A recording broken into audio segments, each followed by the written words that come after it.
Shalom, Shalom a todos,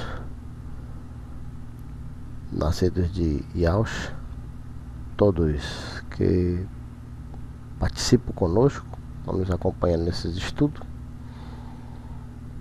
Estudo através do canal Conhecereis a Verdade vos libertará. Estamos aqui com mais um estudo, dando seguimento na parte 8, né? Estudo sobre a raça humana Brasil. E temos mostrado através dos estudos tanto a anuidade como também como surgiu a raça humana, povo lemúria, povo lemuriano, assim também como onde surgiu, onde realmente é o berço da criação da raça humana. Meu nome é Wallace Carvalho, sou conhecido nas redes sociais como Yahushua Wallace Iau, mas pode me chamar de Wallace Iau, tá? E esses estudos do canal no YouTube Conhecereis a Verdade e a Verdade vos libertará. Também estamos no Facebook com o grupo do Conhecereis e no WhatsApp com Universidade Yahushua, quer dizer Universidade da Salvação de Yahushua, Salvação do Eterno. Eu quero assim já dar início, não demorar aqui muito, né? Dar início aqui nos estudos, parte 8. Vou fazer diferente tá? Vou dar uma parada, uma pausa, mostrar. Tem links aqui para mostrar sobre o que estamos falando aqui, né? Salomão no Brasil, propriamente dito em Manaus, Amazonas, o qual o próprio deu o nome do rio, né? Deu o nome do rio, e vamos estar aqui mostrando para você. E quem quiser também, claro, vamos estar enviando os links, tá ok? Então vou deixar aqui tudo na agulha, pronto para mostrar para vocês na hora que estivermos batendo papo. E outra, aqui está o Eustáquio, que é o apresentador do canal, este canal que é o Vida Inteligente com Jorge Ouro, que é o que faz todo o comentário e estudo, tá? Inclusive no Facebook eu marquei eles na postagem do estudo. Já estamos na sétima parte, essa aqui é a oitava que estamos construindo. E marquei também a nossa amiga PhD Maria Pereda, né? Também é uma que eu gosto de observar alguns estudos que ela coloca lá bastante coerente. Vamos dar logo o início aqui, e conforme o que ele for falando eu interrompo aqui, e para me dar mais uma clareza no que ele tem falado e que está falando aqui sobre o estudo, ok? A regeneração da consciência humana é a história secreta que na verdade falta desempenho da humanidade para ver que não é secreta. Quando fala secreta, a pessoa já pensa que é proibido, negativo. É que não é mencionado, não é contada a história. Mas aqui, pela vontade do Eterno Criador Soberano, estamos anunciando, tá? No Conhecereis a Verdade. Então, vamos em frente. Shalom a todos, sejam todos abençoados com o estudo. E fique conosco assim, assistindo e compartilhando. não precisa dar like, não me interessa like, o que interessa é que você gostou, compartilhe com mais pessoas, procure assim de toda forma compartilhar o vídeo. Não é um vídeo que possa dizer uma boa apresentação, eu não sei fazer vídeo, mas o interesse aqui é passar a informação. Aleluia. Vamos em frente. Tá bem, sempre tá bem. Sempre, né? Nós chegamos na semana passada, nos programas anteriores, nós abordamos aqui a história secreta do Brasil. Hoje nós estamos na parte 3. Não sei quantas partes nós temos aqui, não está programado. Nós vamos contar até onde a gente tem que contar, e depois nós vamos, ou no programa seguinte, então logo termine esta série, História Secreta do Brasil, a gente vai falar sobre o que o Brasil projeta para o futuro, apesar da gente ter falado aqui inúmeras vezes, mas foi bom a gente estar abordando, está sendo bom a gente abordar esse aspecto oculto, vamos dizer, outrora oculto da história do Brasil, para vocês entenderem ou terem firmeza naquilo que a gente passa depois, quando a gente diz que o Brasil é o país do futuro, o Brasil é o berço da nova civilização, o Brasil estava determinado, porque o que a gente tem visto, como a gente já falou, não é muito crível de ser verdadeiro, pelas situações, por todas essas coisas que têm aflorado aí, mas que fazem parte de todo esse processo. Então, depois disso, nós vamos dar a sessão de continuidade. Nós temos grandes, mas grandes ainda revelações, que eu tenho certeza que vocês vão se entusiasmar muito, né? Ele ri. Principalmente no que concerne, eu vou deixar aqui de novo, para deixar aquele foguinho, nós vamos dizer quem verdadeiramente foi Cabral. Cabral, sim, nós vamos falar quem foi Cabral, Colombo. claro. Não, mas eu já fui mais para frente. Cristóvão Colombo, José de Anchieta, Caramuru, né? Todos esses personagens que nós estamos falando, mas eu me refiro a Anita Garibaldi. Não vai ser hoje. Esperem para ver. Esperem para ver. Jorge, nós paramos então, semana retrasada, e não importa quando, nós paramos no ano 0, né? Você não tem pena de fazer um negócio desse, de judiar assim, Eu nós não. vamos dizer Não, quem vai mas ser a Rita Garibaldi. Não, nós vamos dizer quem é. Exatamente, nós não estamos aqui para Por isso que brincadeira é bom vir aqui. E vai ser você o portador dessa alvíssara. Entendeu? Tá bom. Bom, Tá? Com você agora. nos dois programas, nos dois encontros anteriores, né?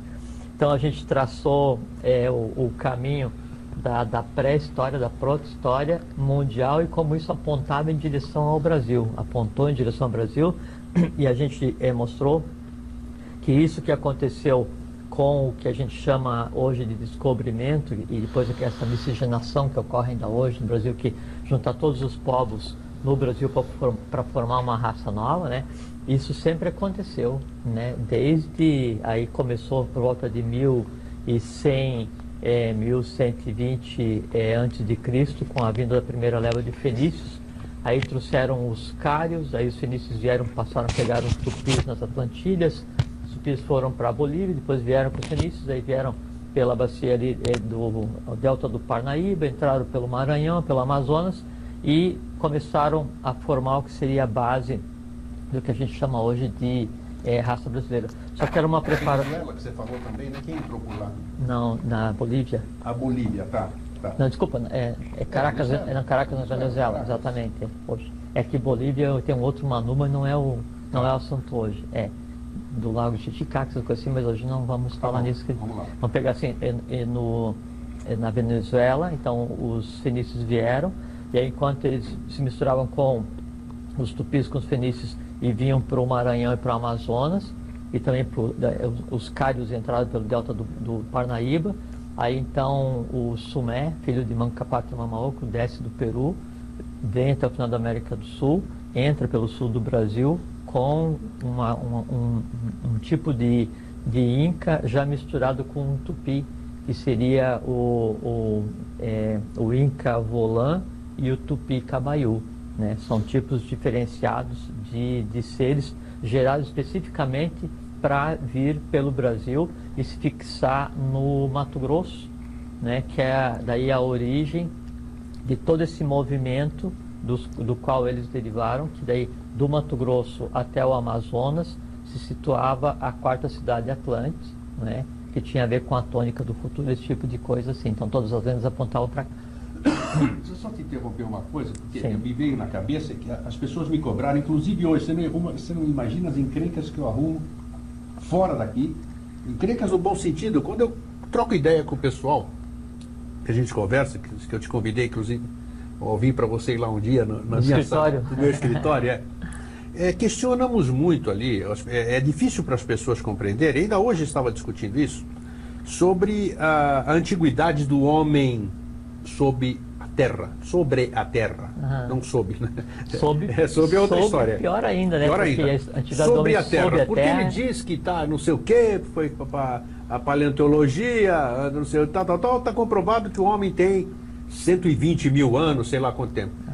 O que você pode dizer sem que a gente pudesse comprovar historicamente, algum livro, tudo isso aqui?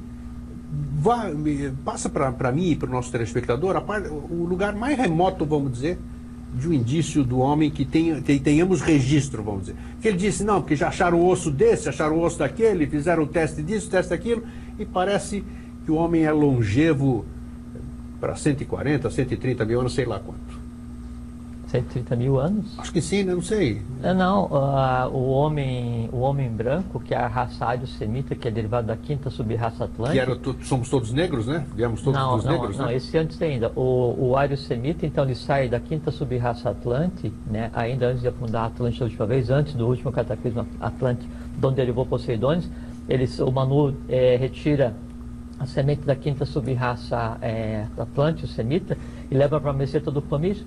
Sim, mas onde nós temos registro histórico disso? Existe algum registro histórico? Não tem no Ocidente, porque o Ocidente se recusa a aceitar a cultura do Oriente. Sim, mas o Oriente tem registros? Não, isso é a história do Oriente, ela se baseia toda nessa questão dos Manus, desse ir e vir dos seres. Sim. Esse tipo, ou, por exemplo, sim. Tá, mas resquício, um osso, essas coisas, nós não temos nada disso, né? Não, é que, por exemplo, assim, veja só, quando a gente fala assim que o Manu saiu da Atlântida, e aí ele se moveu para a meseta do Pamir e deu origem à raça ária, nós estamos falando em 970 mil anos. Aí é que está. Mas é isso que eu fiquei discutindo. Entende? Mas nós não temos uma comprovação científica. Não, nós temos uma comprovação científica que é assim, você pega toda a tradição dos Vedas, ela narra como é que era a Atlântida. Você pega toda a tradição do que a gente chama de índios, que são os Atlantes, ela narra... Sim, todos os livros antigos narram, exatamente. Sim, e nenhum deles diz, foi 10 mil, assim, a ciência oficial diz como os sapiens tem 50 mil anos, exato. É um absurdo. Exato, esse que é o X da questão. Mas vamos dar continuidade. E depois, se você pegar a Atlântida como um todo, até o início da raça Atlântica, bom, primeiro assim, então esse negócio de você assim, não, eu sou branco, você é amarelo, ele é negro, já falamos sobre isso. Isso é uma falta de cultura, uma besteira muito grande, né? Uma falta de visão do processo, porque assim, o primeiro ser humano que existiu na Terra foi o lemuriano, negro, né? E negro em tom de bronze, ainda avermelhado, com estatura diferenciada, uma série de coisas. Depois que a raça lemuriana foi se desenvolvendo, aí quando estava na terceira sub-raça da Lemúria, que houve separação do sexo, inclusive Platão narra esse processo. Já falamos sobre isso. E Platão tinha conhecimento porque ele era filho de um sacerdote, de uma sacerdotisa de uma ordem que existe ainda hoje no Egito, entende? Aí ele então narra essa separação, aí esse processo, quando começou a surgir, então, depois do negro vermelho, que era um vermelho bronze, não era o vermelho como a gente entende hoje que é o índio, né?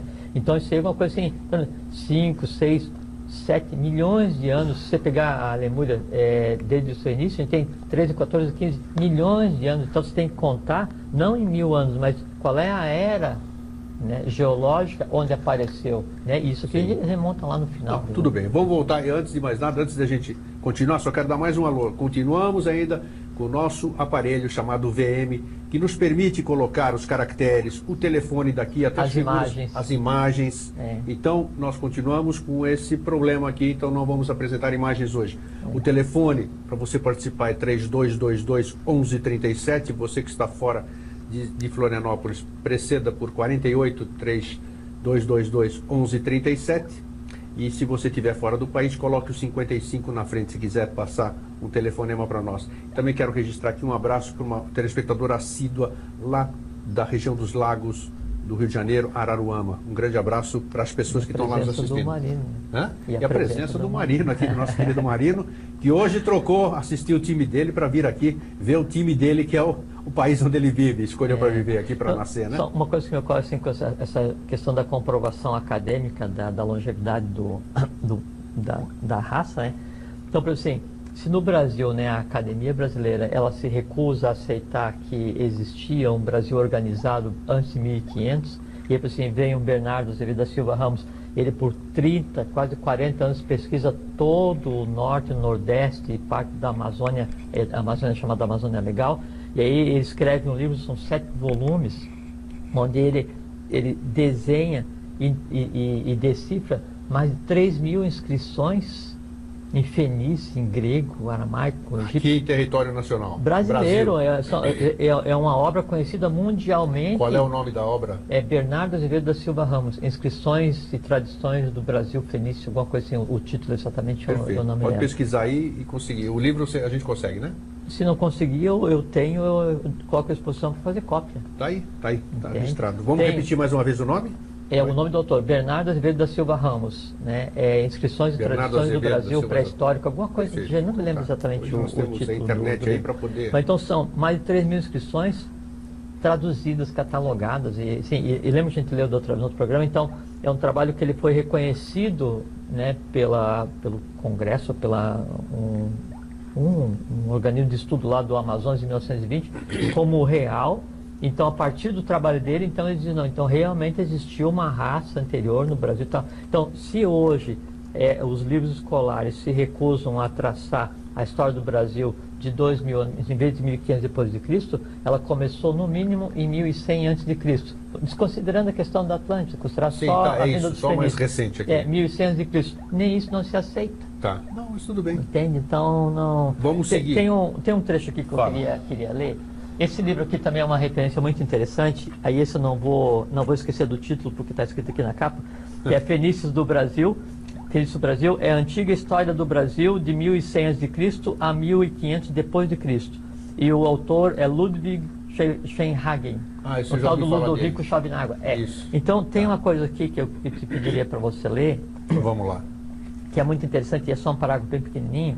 Que aqui, tá? Só você então tem um livro de Alexandre Braghini que o título é Aquém da Atlântida, que também é um clássico, sabe? Aí esse Alexandre Braghini, ele cita no livro uma coisa muito interessante e que o Ludovico cita aqui também. Eu te pediria para ler, Grego, essas 3 linhas aqui e aqui, esse pedaço aqui até aqui, ó. Tá bom, até a América do Sul parágrafo. Aqui. Pois não. Na mesma obra, página 153, Braghini menciona... da Atlântida. Sim, Braghini menciona uma carta que recebeu do Brasil, do engenheiro Apolinário Frot, que dizia... Um engenheiro inglês que ficou durante quase 50 anos pesquisando, né, as origens do Brasil, né, assim como fez o Bernardo Azevedo da Silva Ramos, só que ele conseguiu outras fontes ainda. Tá, então ele diz o seguinte, então o engenheiro Apolinário Frot dizia, os fenícios serviam-se para gravar suas inscrições sul-americanas dos mesmos métodos que os antigos egípcios usavam nos primeiros tempos para a sua escrita hieroglífica. Esses métodos eram empregados pelos astecas, como também pelos povos desconhecidos, aos quais se atribuem os petróglifos da bacia do Amazonas.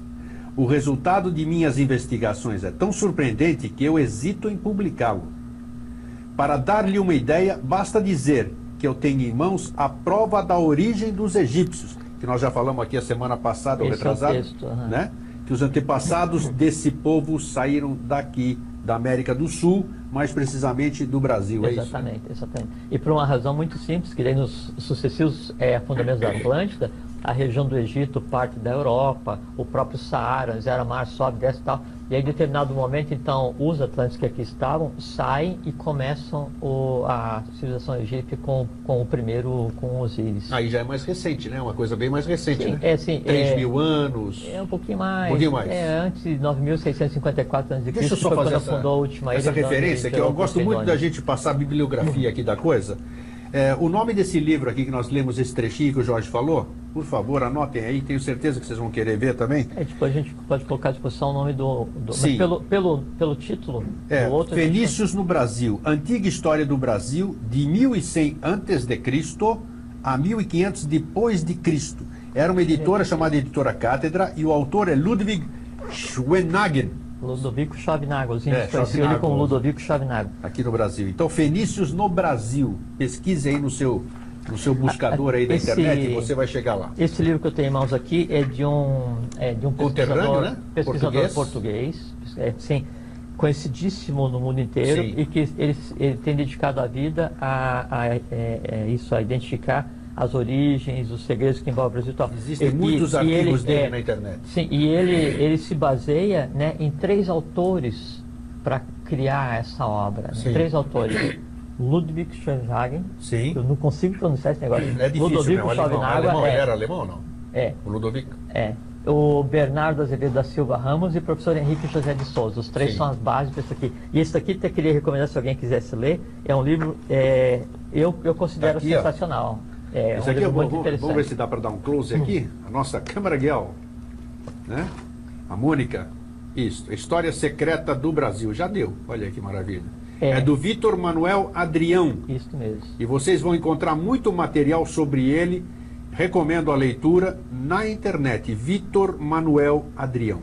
Se não tem nada a ver com ele, não estão vendendo o livro. Só que assim, nada a ver. ele fala assim, obviamente, né? Tem algumas coisas que são um pouco superficiais, né? E o que a gente tem abordado aqui é de natureza diferente. Perfeito, claro, mas já serve como base, porque muita ele tem referência, muita referência. E a coisa que ele é muito conhece o interessante, lado que nós estamos falando também. conhece, sem dúvida. Exato. E uma coisa que é muito interessante que me atraiu muito nas partes que eu li é o respeito com o qual ele trata esse país. Com certeza. Sabe? Com e certeza. isso, vindo de qualquer pessoa, é uma coisa admirável. E a né? região de Sintra lá também, onde ele está. Eu estava procurando aqui porque tem uma nota de rodapé onde é que ele fala do livro do Bernardo Azevedo da Silva Ramos, depois a gente... Depois a gente acha. Aí? Deixa pra lá. Depois a gente vê. Então vamos continuar. Aí nós estávamos, da onde vieram todo mundo as origens, então, por onde entraram todo mundo aqui. Aí nós já estamos no ano 0. Estamos no ano 0. Então, antes do ano 0, então 850 anos de Cristo, então o rei Badesir, né, sai que tinha umas imagens... Os filhos, nós falamos isso, que o filho dele morreu afogado, afundou o navio. Então o Brasil, eles vieram para cá, foram com 6 navios, 222 pessoas. Sim. 222 asuras, kumaras, asuras e kumaras, né? Então seres de alta hierarquia, ligada à questão sacerdotal do próprio governo oculto do mundo. Esses kumaras não vieram de planeta nenhum? Não. Bem entendido? Não. Tá. Asuras, makaras e kumaras. Isso. Né? Eles como kumara, expressão do kumara rei, e a corte como asuras e makaras. Atenção aí, é interessante que ele acabou de falar, né? Que a ufologia está com uma mania de afirmar, assim como o esoterismo, esotéricos, afirmar que os seres humanos são de DNA, são de existência de extraterrestres, que vieram de planetas como Níbero, como Sirius e por aí vai. Então a questão aqui do grupo Conhecereis a Verdade e a Verdade vos libertará é mostrar para você como realmente é a história que não foi passada e que os seres humanos não têm essa consciência por não pesquisar, mas que agora, pela vontade do Eterno Criador Soberano, Yau, YHWH, Yud-Re, Vav-Re, está sendo divulgado, tá? Então aqui a questão, uma das questões maiores que nós vamos falar a partir deste vídeo, a partir dessa parte de estudo, que é o estudo já do parte 8, para nós, que nós estamos colocando em parte de meia hora, de 40 minutos, por aí assim, é de mostrar que os seres humanos, a criação, não tem nada a ver com o extraterrestre, tá? Então presta bem atenção na história que ele está contando aqui acerca da raça do berço, aonde surgiram os povos, onde tudo começou. É assim que nós estamos mostrando desde o início. E você que ainda não assistiu o início, nós temos todas as partes Nós estamos essa aqui é a parte 8 que está sendo feita agora, tá? Mas tem da parte primeira até a 8, você pode acompanhar isso no nosso canal no YouTube. Caras. Então, vieram preparar, já do ponto de vista sacerdotal, do ponto de vista cósmico, o que viria a ser o Brasil. Então, 850 anos de Cristo, eles saem e vêm e se estabelecem no Brasil. Aí o Brasil é dividido em 2 reinos, né? O reino do norte, que daí pega do Amazonas, desce uma linha até Salvador. Isto. Aí então Salvador fica sendo uma capital do reino do norte. E depois daí tem a tradição grega, de onde o nome Salvador, né, que em Soteropolitano. Sotero, né? Hoje quem mora em Salvador se diz soteropolitano, porque em Salvador em grego é sotero, soter, né? Isso, e a origem daquela região. Aí tem o reino do sul, que daí então pega dessa linha até a Bacia do Prata, né, cuja capital é o Rio de Janeiro. Então veja que depois, mesmo na questão da República... já foi capital do Brasil também. Sim, e a terceira capital, que é Brasília, é exatamente na área de atuação da quarta cidade atlântica que era e que é no Brasil. Então as 3 capitais do Brasil têm a ver historicamente com a vinda dos fenícios e com a Atlântida. Isso né? é fabuloso. Aí, então, a história do Brasil é uma coisa fantástica. Senhora. Estudar a história do Brasil é estudar a própria história humana nesse planeta, nem mais nem menos. E o passado, o presente e o futuro da humanidade passa por esse país aqui, né? Sem dúvida nenhuma. Então, eles vêm e o Brasil é dividido em 2 partes, Brasil do Norte e Brasil do Sul. Aí, o nome do rei que veio para cá era Badesir. Ele trouxe, então, ele tinha 7 filhos, vieram para cá o Yetbal e Yetbal Bel, que eram os primogênitos, uma parelha, né? Eram gêmeos, né? Gêmeos masculino e feminino, Sim. né? E aí então Badesir ele se situa em Salvador e Yetbal e Yetbal Bel ficam no Rio de Janeiro gerindo os 2 reinos. Aí, nessa época então, o Brasil ele experimenta um esplendor como raras vezes se viu na Terra, a não ser nos tempos em que a Atlântida estava em seu esplendor. Então, é criado um sistema de 7 cidades, são os chamados sistemas geográficos. Lá no Piauí, os tupis, né, eles desenvolvem um sistema de 7 cidades. Eu estive lá, eu vi. Então, Fabuloso. Isso aí espelhando a estrutura que eles tinham nas Antilhas, que era o lugar de origem dos tupis, que são Atlantes em excelência, braço guerreiro dos Atlantes. Mais para cima, a Serra da Capivara também, lá no Piauí também. Toda aquela região, assim como no Rio de Janeiro a gente fala da Pedra da Gávea, mas não, todo o Rio de Janeiro, né, ele é um sistema de templos. Eu vi isso aí. Pedra Bonita, Pedra da Gávea, Teresópolis, o Pão de Açúcar, tudo ali faz tem parte a ver de um... com esse esplendor que existia. E aí então, nesse período em que a própria divindade, então Yetbal e Yetbal Bel estavam no Brasil e Badesir e a corte com os 222 que vieram para cá, então experimenta um esplendor magnífico. Daí então toda a corte dos cários, né, o próprio Car, né, ele se desloca para o Brasil, né, toda a gênese dos tupis se desloca para o Brasil, todos os fenícios se deslocam. Então aqui passa a ser, vamos dizer assim, o olho do mundo nessa época, né? E ainda para completar o processo, então Sumé, né, filho do Manu, Manco Capac Maoco, ele desce com a semente tupi, Inca Tupi, né, Inca Vulan e o Tupi Cabaiú, né, e vem pelo sul do Brasil e se estabelece na região do Mato Grosso, fazendo um equilíbrio com Salvador e com o Rio de Janeiro. Sim. E aí então aqui se estrutura o primeiro sistema geográfico do Ocidente. O sistema geográfico é uma cidade polo com 7 cidades em volta, onde se assenta toda a tônica da evolução humana em cima das 7 linhas do Pramanta. Que o Pramanta são ciclos evolucionais e tudo evolui em 7 linhas, cada linha com um direcionador. Não gosto de falar mestre, um direcionador. Aí tem Rakovsky, Abiala, Najib, Hilarião, Serapis. Que nós já falamos que a turma... Mória e Kutumi. Sim, o pessoal pensa que é um ser, mas não é. É uma linha. Perfeitamente. Inclusive, o Cabral e Colombo, então um pertencia à linha Mória e outra à linha Serapis. Quem foi Cabral e Colombo? Já vamos falar. Já vamos chegar lá. Isso Cabral aí, e Colombo, né, pra vocês terem uma ideia, primeiro eles eram descendentes diretos, tinha ligação direta com Maras. José de Anchieta também, eu quero saber. José de Anchieta é mais enroladinho, porque ele era um goro da Ordem do Santo Grau original. José de Anchieta? Aham. Puxa. E isso a gente não tinha falado. Não. Nem do Cabral e do Colombo, que não são falamos, Comaras. não falamos. Só está na E chamada tanto do programa e ali. tanto é que Cabral e Colombo, então era assim, Henrique de Sagres, Cabral e Colombo, ligado diretamente à coluna central, a magistratura da propriedade, e o braço sacerdotal e o braço guerreiro. E aí, pra você ter uma ideia, então, Peraí, Cabral e Colombo eram da mesma ordem ou não? os dois eram agartinos. Sim, tá. Tá? Então, tá. Colombo passa por ser português, mas não é, ele era espanhol, mas na verdade não é espanhol. Ele saiu pela Espanha, porque lá atuava a Ordem da Calatrava, que tinha a ver com a Ordem de Marisco, que tinha a ver com os Templários, que a gente já vai falar agora. Então, Colombo era agartino, né? Cabral era agartino. Até o nome tem coisa a ver, né? Sim, Pedro Álvares Cabral fala PAC, isso. né? É PAC, PAC em agartino é segmento, ele veio dar segmento a um processo. Tá, mas até o próprio Cabral parece que tem alguma coisa Cabral aí. vem de Kumara Caprum, né? Que tem a ver com Kumara. Tanto é que na bandeira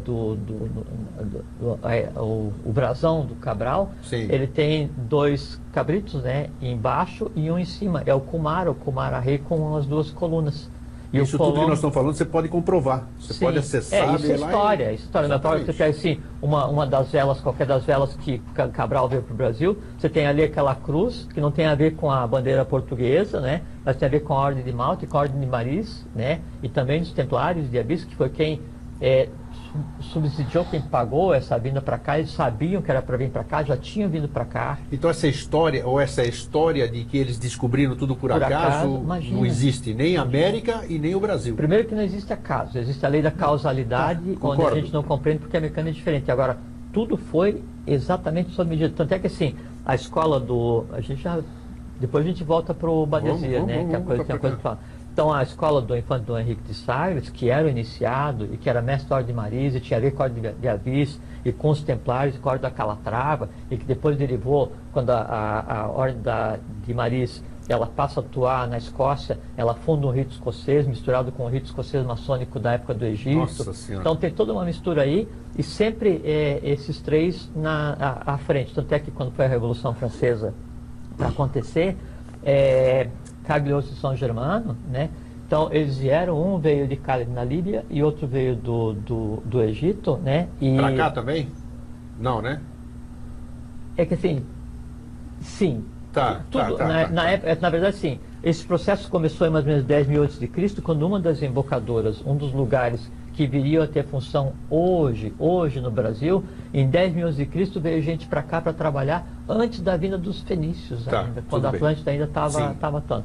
Bom, então, Cagliostro São Germano interferiu na Revolução Francesa, tinha a ver com toda essa tônica, essas ordens que a gente vai falar, e tudo isso aponta então para a vinda depois ali na Península Ibérica, e veja como é interessante assim. Então, vem para cá Cabral falando português, e Colombo Espanha. Então ele vem trazer 2 gênios de idioma para misturar com o idioma fenício, que já tinha misturado com o idioma cário, e o idioma dos sacerdotes cários, né? Que era falado pelos tupis. Aí isso dá uma mistura e gera um idioma chamado Nhenhengatu, que é a língua... Como é que é? Nhenhengatu. Nhenhengatu.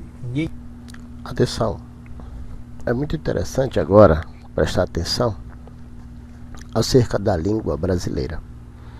É que uma grande invenção, não quero falar a palavra mentira, né? É muito forte. É uma grande invenção que se estuda aqui no Brasil, diz que a língua portuguesa. Mas em qualquer parte do Brasil que se estudam, se forma ao 3º ano, e nunca um brasileiro fala a língua de Portugal, a língua portuguesa. Isso é indiscutível. Então, isso é uma invenção dizer que se aprende a língua portuguesa. Então é interessante que a língua que falamos, só o Brasil fala. Só o Brasil. E ela tem nome, que chama-se Nhenhengatu. E isso tem documento desta língua, da origem da língua. Presta bem atenção o que está falando agora, para que você entenda quando eu falo sobre a língua hebraica. A língua hebraica, a língua sagrada, presta atenção, pesquisa que você vai descobrir. Eu tenho postado isto no Facebook, que são línguas russo, alemão e sírio, formando o hebraico moderno. Então isso não é língua sagrada, tá? Isso aí é uma formação do hebraico. Então quem é que está dizendo que é sagrado? É os judeus europeus, que chamam-se Askenazes. Então a língua, Brasil, presta atenção, que a língua que falamos é a língua sagrada, é uma língua sagrada. Ah, não falamos uma língua corrompida, foi corrompida pelo grego, romanos, pelo latim, vulgata, que quer dizer vulgar, mas existe a raiz da fala, a origem da fala, e isto o grupo tem tentado, de todas as formas, mostrar que a importância de você saber que em vez de pronúncia, você está falando maldições, pronunciando maldições. Preste atenção no que está sendo comentado agora nesse instante, pelo Jorge Ouro aqui e pelo Eustáquio. Preste atenção. Nhenhengatu. É que a língua do bom... Veja como é que é interessante. A gente acha, se procurar isso aí, Nhenhengatu, acha? Deve achar. Então, assim, o Nhenhengatu era uma mistura do idioma dos altos sacerdotes dos cários, que tinha a ver com Cário, que tinha a ver com Atlântida, que tinha a ver com o próprio governo do mundo, né? Tá. Misturado com a língua dos fenícios, né? Que depois derivou, então a gente não tem um quadro para mostrar ali. Atenção, quando se fala assim, governo oculto, aí já se vê um pensamento, por causa da religião, que é uma língua corrompida, porque é o governo oculto. Aí já se pensa assim, satanismo, fica satanizando. E não tem nada a ver disto. Nesse vídeo, provavelmente não vai dar ainda para falar sobre esse governo oculto. Mas já mostrando para você um pouco o que é o governo oculto, né?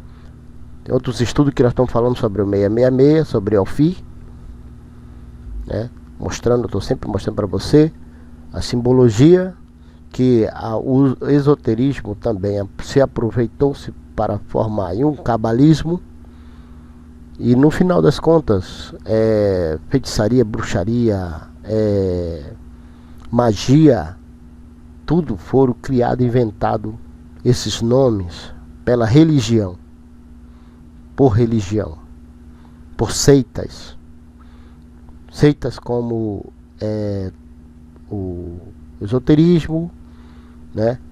E como a ufologia, que devemos tomar muito cuidado com isso. Aqui é conhecer história e ver a veracidade, como nós estamos aqui mostrando, raiz, mostrando documento, mostrando história, que é verdadeira, tá? Então, todos os idiomas hoje, eles derivam do idioma dos fenícios. Aí então vem para cá, então você tem o Nhenhengatu, né, que é a mistura, daí tem a língua dos cários, dos fenícios, mistura tudo aqui, e aí isso é um gênio do idioma que já estava plasmando o que viria a ser o idioma brasileiro. Aí faltava 2 gênios de idioma para vir para cá. Então o brasileiro vem do Nhenhen, como é que é? Nhenhengatu. Nhenhengatu, tá. E tem uma coisa interessante que o Nhenhengatu chama, em Tupi-Guarani, fenício, em cário, né? Sim. É a língua do bom andamento, ou do bom segmento. Significa isso? Qual é a essa língua do bom dela? andamento, ou do bom segmento, né?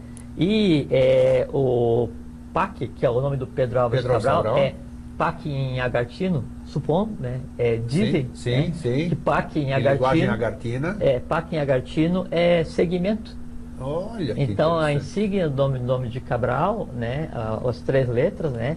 Eram o que seria a tradução do próprio idioma que estava sendo falado no Brasil, à espera daqueles que trariam os dois gênios dos idiomas, né, do espanhol e do português, para se misturar aqui e gerar as bases para o que vai ser o idioma único mundial, né, que é o brasileiro.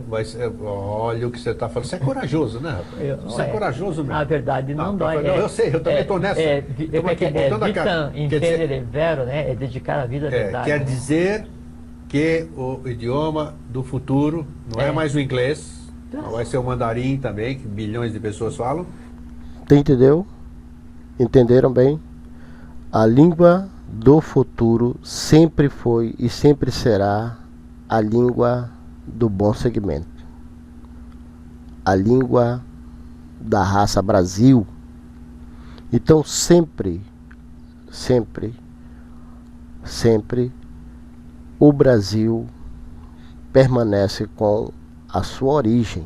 Nós somos cercados por países que falam o espanhol, que falam o inglês, que falam o alemão, que falam o francês, mas nós somos os únicos que falamos a língua Nhenhengaatu. Então, se você nunca ouviu falar, na postagem desse vídeo lá no Facebook, onde está sendo posto esse estudo, o qual também marquei, os nossos nobres que estão aqui ajudando aqui essa declaração, foi colocado, vai ser colocado esse link também desta língua, tá? E acredito que no próximo vídeo, que já estamos nos 41 minutos, nós vamos mostrar também a língua original, é a língua sagrada, e não é hebraico, tá? Não é semítico. Preste bem atenção nesse estudo. Então vai ser o brasileiro. Está falando de qualidade, não de quantidade. Perfeito. E até muito porque bom. assim, é uma coisa muito interessante, que assim, não, do tomara nem precisa. Né? E é uma coisa assim, que é muito interessante, assim, que daí sempre nos inícios de ciclo, que daí assim, há uma inflexão na evolução da humanidade, toma novos rumos, então vem um Manu, um ser, e dá o conhecimento do ciclo, né? Dá o conhecimento do ciclo. E aí então tem, assim, tem o Vaivasvata, tem Forri, tem Pitágoras, tem Amenotes 4, tem Manco Capac, Quetzalcoatl. Todos esses que já todos esses, então, precederam. sempre vêm e escrevem alguma coisa na língua que é a tônica, né, do ciclo. Pois bem, atenção, vamos dar uma parada aqui, mas já deu para entender que sempre vem um sacerdote, vem um Manu. Você vai entender o que é Manu. O que é Manu? Aí você vê muito falar lá no livro Bíblia sobre Emanuel ou Emanuel. Aí você vai também descobrir quem são, o que é Manu, quem é Manu, qual é essa raça, qual é essa língua, né? É interessante que sempre vem um que vem mostrando e fazendo acontecer. Então, de 2010, nós estamos em 2018, de 2010 começou o quê? Uma restauração. O que está escrito aqui? Uma regeneração. Começou uma consciência humana acerca de quê? Da raça, da estrutura. E isto que está acontecendo sempre aconteceu. E este é o momento que nós estamos fazendo parte. E isso é muito bom. Isso é muito legal. Nós fazemos parte deste momento a qual o planeta estava passando, ainda está um pouco, a era das trevas, em que iniciou-se nomes corrompidos, nomes profanos, nomes blasfêmios, que mudaram a história. E agora é importante você participar desse movimento, participar desse momento abençoado. Vamos parar aqui, estamos nos 44 minutos, vamos parar agora, mas vamos continuar exatamente aqui de onde nós paramos, para que a gente continue no próximo a parte 9 desse estudo, tá? Eu desejo que você seja abençoado, seja sempre abençoado, você, toda a sua casa e todos que estiverem em sua volta. Você pode pegar esse vídeo e outros vídeos do primeiro até aqui, esse 8º, e os outros que virão, vamos até o fim, vamos continuar com esses estudos. E você pode compartilhar. Não precisa dar like, por favor. Não precisa dar like, não quero saber disso. O vídeo também não tem essa qualidade, eu não sei fazer vídeo, como eu tenho falado. Mas a intenção aqui é de mostrar e levar o conteúdo, levar a mensagem, levar para você o conhecer a verdade, que a verdade te liberte. Aleluia. Shalom a todos, salvação eterna a todos.